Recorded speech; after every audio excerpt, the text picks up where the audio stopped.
பேராசிரியர் சங்கரலிங்கம் அவர்களை சன்மானம் உரைக்கு முன்பாக ஒரு சில வார்த்தைகள் பேசும்படி அன்போடு கேட்டுக்கொள்கிறேன். நண்பர்களே, அவரை பற்றி கிட்டத்தட்ட முழுமையாக பேசிட்டாங்க. நான் என்னுடைய அனுபவங்களை மட்டும் நான் சொல்லியிருக்கிறேன். அப்போ சிவகங்கை கல்லூரியில் வேலை பார்த்துக்கிட்டு இருந்தேன். இளையாங்குடிக்கு என்னை எக்ஸாம் வேறு போட்டிருந்தாங்க. அப்போ இளையாங்குடி கல்லூரிக்கு போகிறேன். போயிட்டு இருக்கும்போது அங்கே இருக்க அந்த துறை தலைவர்லாம் என்னுடைய வகுப்பு தோழர்கள் தான். அப்போ அந்த துறைக்கு முன்னாடி ஒரு முழுமக்கள் தாழி, ரொம்ப பெரிய தாழி ஒன்று இருக்குது. உடனே நான் அவங்ககிட்ட என்னையா இது இங்கே இருக்குதா கல்லூரியில், நான் எங்கேயுமே இந்த மாதிரி பார்த்தது இல்லையே, அதுவும் இயற்பியல் துறை முன்னாடி வச்சிருக்கீங்களா அப்படின்னு சொன்னேன். அப்போ அவங்க சொன்னாங்க, இது தோப்பா அவர் இங்கே பணியாற்றும் பொழுது அந்த களப்பணியாக பூரா அவர் அந்த ஊரை சுற்றியெல்லாம் பார்த்து அங்கேருந்து அகழ்வாய்வெல்லாம் பண்ணி அதை எடுத்தது வந்ததெல்லாம் ஒன்று, அதுதான் நீங்கள் பார்க்குறீங்க. நான் பார்த்து ரொம்ப உண்மையிலேயே ரொம்ப ஆச்சரியப்பட்டு போனேன். பிறகு மதுரையில் அவர் பணியாற்றும் போது அவர் அடிக்கடி போவேன், பேசிக்கிட்டு இருப்பேன்.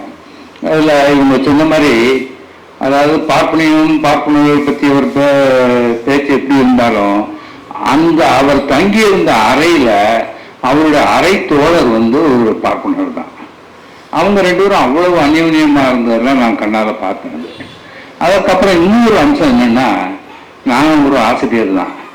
ஆசிரியராக இருந்தால் மாணவராகவும் இருந்திருக்கிறேன்.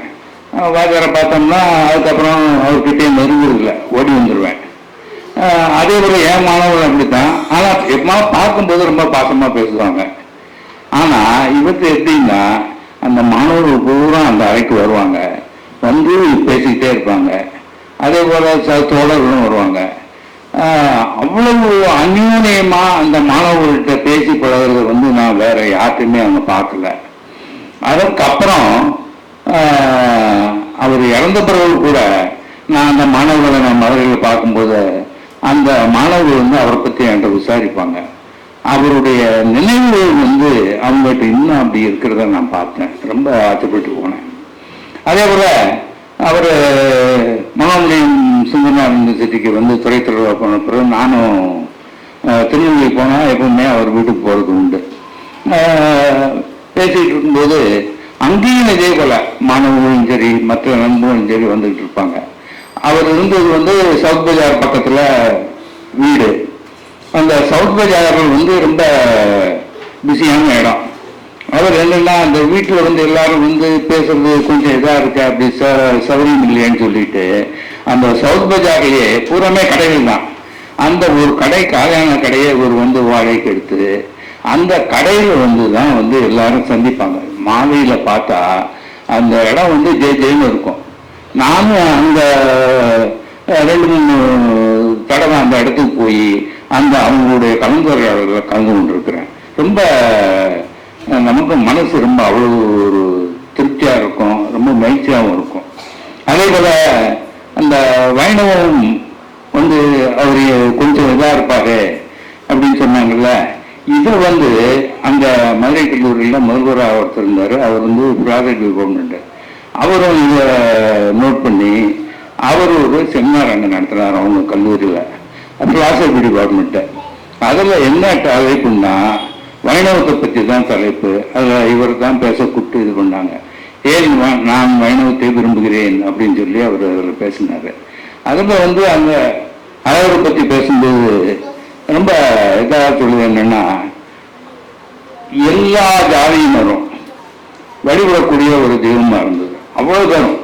அதுக்கப்புறம் ஜாதியினர் மட்டும் இல்லை, அதுக்கப்புறம் இஸ்லாமியர்களும் அதை வழிபட வருவாங்க. அவங்களும் இவங்களோட இணைந்து செயல்படுறாங்க. இதனால தான் வைணவம் பிடிச்சிருக்குங்கிற மாதிரி அந்த கூட்டத்தில் ஒரு கருத்து தெரிவித்தார். அதில் அதுக்கப்புறம் அவர் வீட்டுக்கு போய் அந்த காலை எடுத்த பிறகு போய் பார்த்து பேசும்போது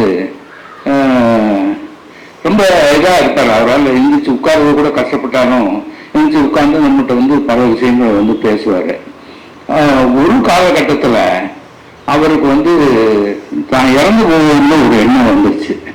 அப்போ என்ன பண்ணாருன்னா, அவர் எழுதின புக்கும் இல்லை, அவர் கலெக்ட் பண்ணி வச்சிருந்த புஸ்தகம், ரொம்ப அருமையான புஸ்தகங்கள் எல்லாம் அவர் அந்த இதில் செல்பூர்வமாக வச்சிருப்பாரு. அதை வந்து அந்த இளைஞர்களுக்கு மாணவர்களை கூப்பிட்டு உங்களுக்கு எந்த புக்கு வேணுமோ அதை எடுத்துக்கோங்க அப்படின்னு சொல்லிட்டாரு. நான் இருக்கும்போதே வந்து அந்த புக்குலாம் எடுத்துட்டு போறத வந்து நான் கண்ணால் பார்த்தேன். அதனால அவர் வந்து எதுவுமே வந்து வீணாக போகக்கூடாது, அறிவை வளர்க்க வேண்டும் அப்படிங்கிறதுல அவர் ரொம்ப தெளிவாக இருந்தார். அதுக்கப்புறம் அந்த காலை எடுத்த அவரோட பழகும்போது எனக்கு ரொம்ப மனசு கஷ்டமாக தான் இருந்தது. நான் 2 தமிழ் அறிஞர்களை பார்த்தேன். நம்ம இங்கே வந்து நம்ம கவிஞர்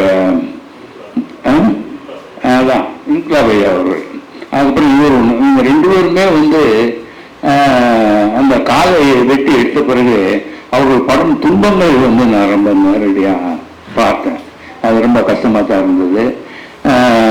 அதனால அவருடன் பழகிய அனுபவங்கள், அவர் கூறிய கருத்துக்கள், அவர் மற்றவர்களுடன் பழகிய விதம், இவரெல்லாம் வந்து எல்லாருமே வந்து அது வந்து நம்மையும் கடைபிடிக்கும் என்று கேட்டுக்கொண்டு விடுகிறேன் என்று